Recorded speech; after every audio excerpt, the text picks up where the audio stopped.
back to another Product Focus Friday today. We are still using our lovely crepe paper kits that I have from the scrap room a long time ago. I think I'm actually going to continue with the same kit that I was using last week, which is Open Book from, what did I figure out? Is this from 2014, I think? Yes, 2014. And so then the prompt today was colored cardstock. So I went ahead and I really like this paper. So I went ahead and looked for what colored cardstock I had in colors that would go with this. I have this photo of my son. I don't know if this is the right one. I don't know if this is the photo that I want to do.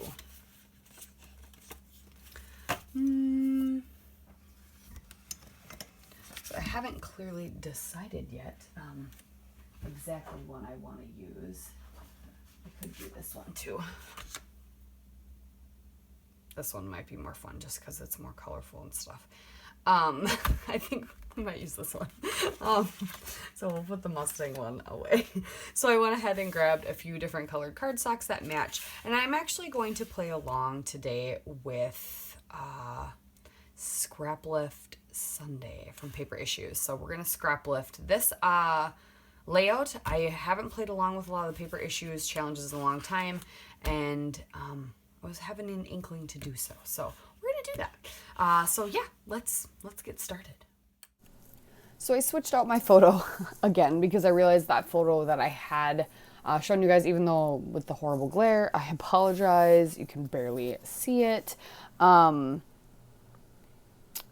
I'm sorry, I'm getting distracted.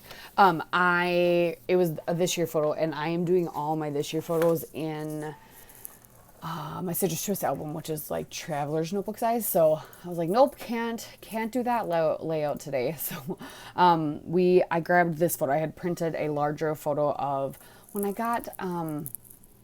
had gotten some cute organization from kind of a friend.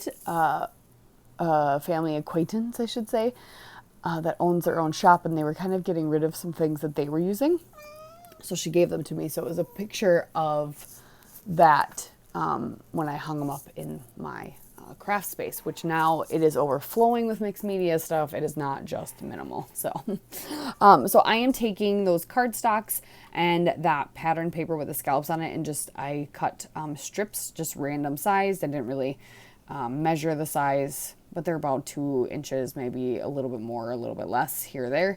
And then I decided I wanted to, frame this yellow pattern paper from the kit with the pink cardstock because it's lined in like a pink salmony color. So I thought it would kind of bring it out a little more, and it would just bring a little bit more pink.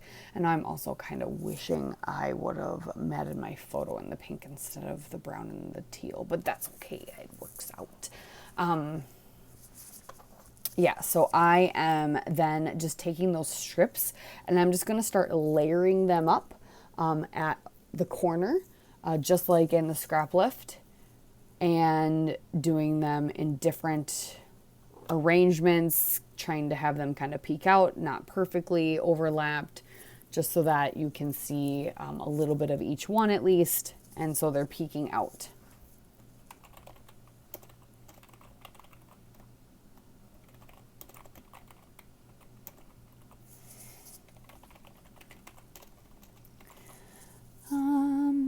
I'm just tucking them in. So this was a really fun one. So Paper Issues does Scrap Lift Sunday every Sunday. They pick us. I think a lot of times it's design team members. I don't remember if sometimes I think they pick design, or if she sees a page from a customer or someone else who posted on the page. I think she also will pick those, but they just pick random ones and do Scrap Lift Sunday, so you can scrap lift, and whenever you play along with their challenges, including their Scrap Lift Sunday, and then they have sketches and other fun theme challenges, you get entered to win a gift card, which is super fun. And at one time too, I know she was doing, you get entered to win a kit or something more specific for that month. But yeah, lots of fun.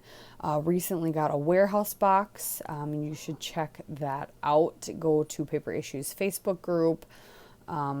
and find the warehouse box picture, you just send her an email and she'll give you a warehouse box for $50.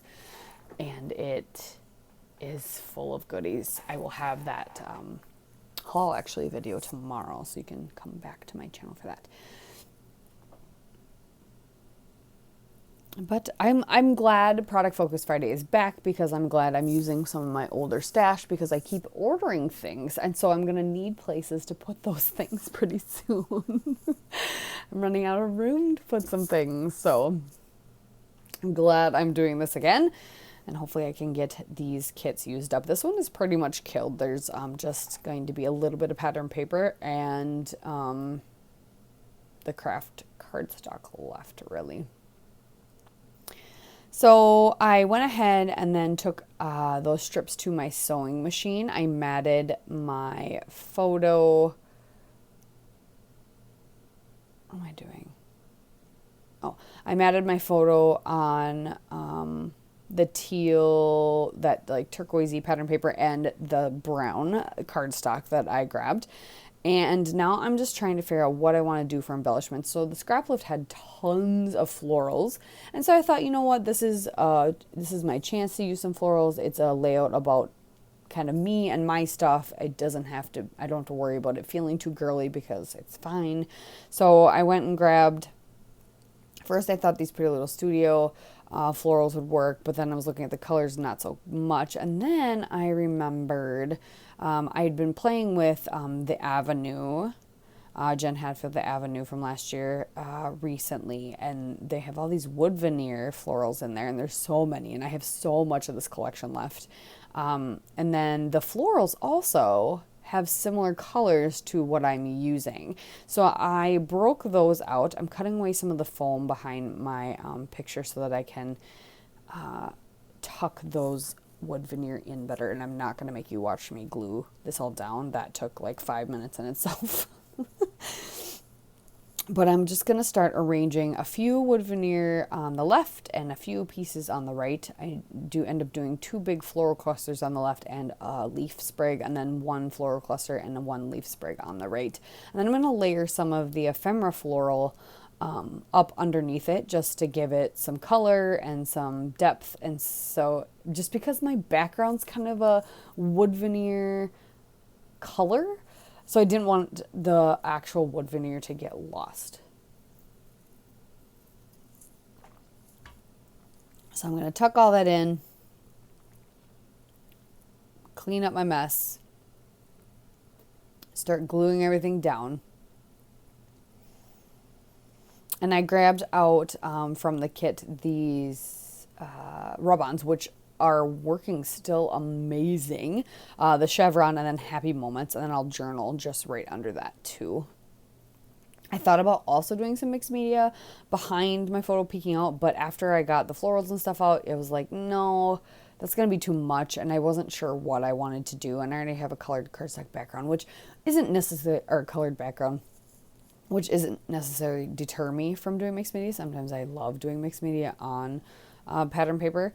I just was not feeling it. But because I was going to do those black rub-ons kind of for my title, I thought I needed some more black. So I kind of fussy cut out the extra white on some of it and cut apart that leaf sprig wreath thingy.